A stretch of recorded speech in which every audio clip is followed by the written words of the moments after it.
मऊ शहर को बुनकरों की नगरी कहा जाता है। कहते हैं जो हुनर यहाँ के बुनकरों के पास है वो हुनर हिंदुस्तान के किसी बुनकरों के पास नहीं। एक एक बुनकर यहाँ अनोखे हैं।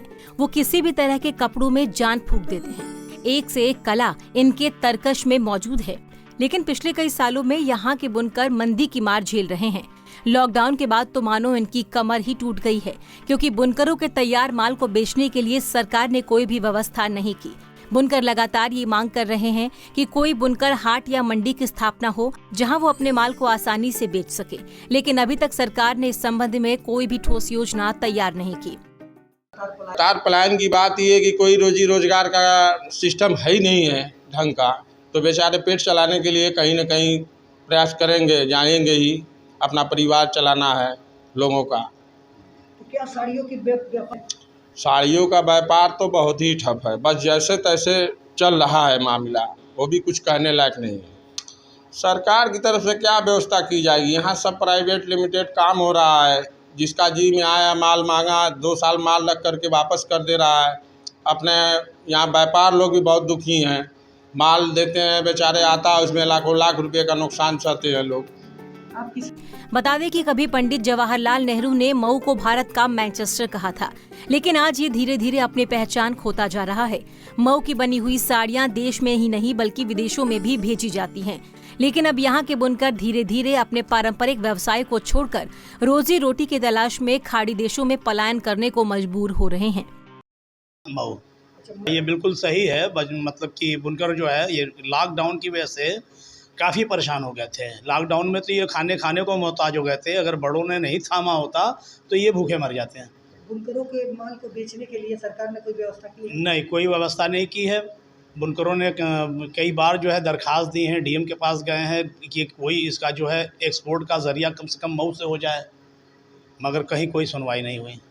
करवाट हब से सबसे बड़ी चीज़ है कि ये मतलब खाने को नहीं है तो बच्चों को तालीम कहाँ से देंगे? ये अपने बच्चों को पढ़ा नहीं पाते हैं, जिसकी वजह से बच्चे जो है बेरोज़गार हैं और बच्चे जो है छोड़ के जो है यहाँ से जो है वो पलायन कर रहे हैं।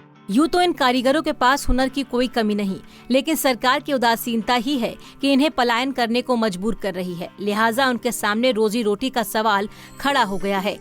अब देखना होगा कि सरकार इनकी आखिर कैसे मदद करती है, क्योंकि इन हुनरबाजों को बचाना भी जरूरी है।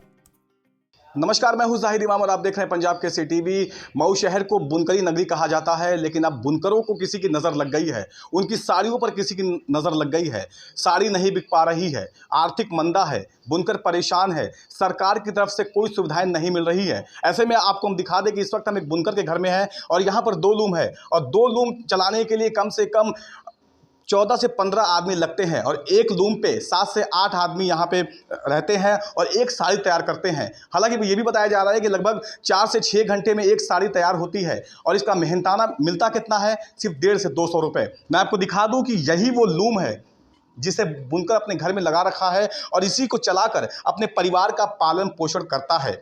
और ये जो साड़ी आप देख रहे हैं, जहाँ मैंने हाथ रखा है, इसको आप देख रहे हैं कि यही वो साड़ी है जिसको बुनकर तैयार करता है और ये वो धागा है जिससे साड़ियाँ बनती है और बुनकर इस साड़ी को तैयार करता है।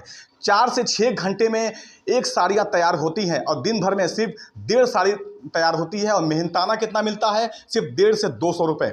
ऐसे में जब हमने बुनकरों से बात की तो उन्होंने साफ तौर पे कहा कि सरकार की तरफ से कोई जो सुविधाएं हैं वो नहीं मिल रही हैं। साथ ही ये भी कहा कि सिर्फ 150 से 200 रुपये एक साड़ी का मिलता है और उससे अपने परिवार का पालन पोषण करते हैं। वहीं इस आर्थिक मंदी के दौर में बुनकर अब पलायन भी कर रहा है।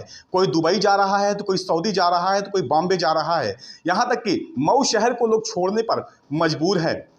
लोगों ने सरकार से अपील की है कि बुनकरों के लिए कोई सुविधाएं उपलब्ध कराएं और जो इनकी साड़ियां हैं इनको बाहर बेचने में मदद करे। मऊ से जाहिद इमाम, पंजाब केसरी टीवी।